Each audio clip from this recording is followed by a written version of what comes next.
What up, everyone? I'm Jack Slater, aka the Comic Outlaw. Yeah. And are you ready for part 3 of Robocop? Prime suspect. Yes.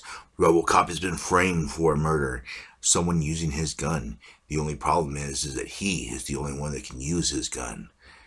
And now there's a new Ed 209 after him, smarter, deadlier, and with more weaponry.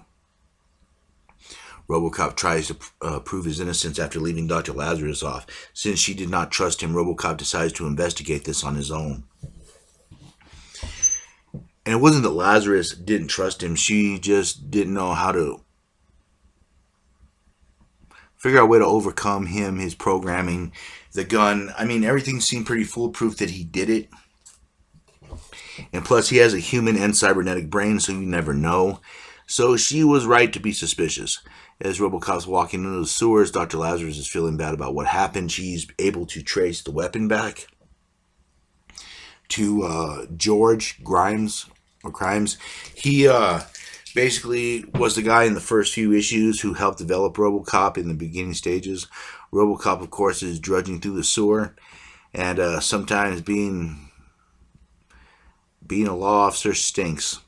And this is more proof of it as he's climbing his way up, trying to find a way to figure out how he's going to improve his innocence.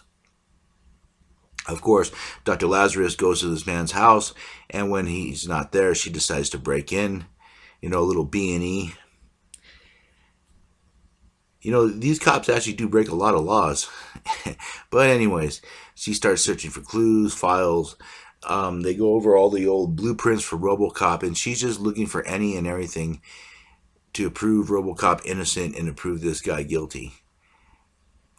Now, he worked on different devices, including Robocop's gun. This comes into play later.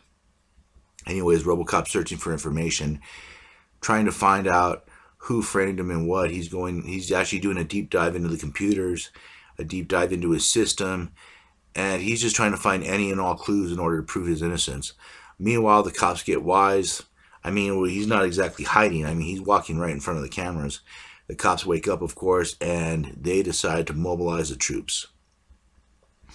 And with Robocop, they're going to need everyone. Meanwhile, Lazarus is going over all the designs, the basic designs for Robocop, how he was made, stuff like that.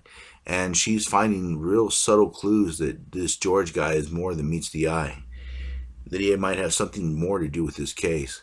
Of course, George gets home. He realizes that someone's been messing around his stuff. And he does it very subtly. He has a great security system. This man is a brilliant scientist and inventor. Don't let the clothes fool you. This man is actually quite brilliant in certain ways. He catches Lazarus, of course, hiding in the closet. He pulls out the Robocop gun. And what a badass gun it is, I might add. He takes her hostage, and this is where you kind of get the idea of why he's doing it. But meanwhile, before we get into that, Robocop is trying to ditch the cops. He's actually trying not to hurt them because they are all members. They're all on the same team.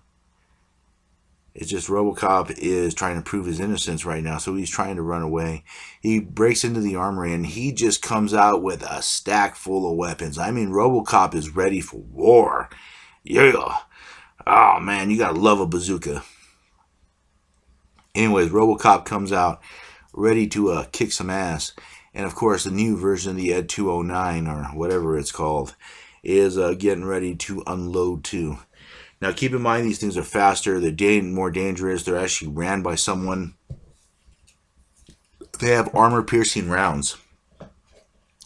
And Lazarus is actually being held hostage by this George guy. George is basically going off saying he can't find a job, he's overqualified, this and that. The basic, I'm not appreciated for my genius spiel, and I'm going to kill everyone and get my revenge. And that's basically what's going on with this character. And that's why he came back to the department. He really had nowhere to go. He wanted to see if the frame job was complete. And of course, he rigged the gun so he can use it since he helped design it. So, like I said, genius. And he is deciding whether or not he's going to take her out. And chances are he's probably going to have to, because he cannot let her get this information out to the police. Meanwhile, Robocop's having his own problems, trying to deal with these new machines. And I love how they just took Ed 209's brain out and just put a human in there. That was a very smart move, in my opinion. Robocop starts firing these massively awesome and big guns. Boom, boom, boom. And he's making the other cops run away. He's not trying to hit the civilians. He's trying to hit the machine. And the fight is on. Of course, this new version has armor, has weapons, has all kinds of wonderful toys on it. And Robocop's really not having any luck at it. And he decides to let loose the bazooka and ba-boom! Yeah! He manages to get a direct hit. You gotta love a bazooka, man. Oh, there's nothing like a classic. Anyways, while the fight's going on, some jagoff's trying to give a little speech. And of course, the Ed 209 is standing ready for another round. And this is just interesting because these guys are letting loose some big guns. Robocop's using an armor-piercing gun right now. And yeah, there's more than one of these modified Ed 209s, so he's taking them out piece by piece, bit by bit, trying to stay further away from them because if they get him up close, the machine's more powerful, it has a lot more weapons, and it could probably destruct him a lot quicker than what the damage that Robocop can do. But as he's about to jump back into the sewers, smelling those biscuits and gravy, he's caught unaware. Yes, one of them comes out of nowhere and fires an armor-piercing round, piercing his leg. Yes, they have caught Robocop. They shot him through the leg as he falls shocked. And what will Robocop do? Will he be able to prove his innocence? We'll find out the next time, won't we? And I'll catch you on the flip side. Yeah.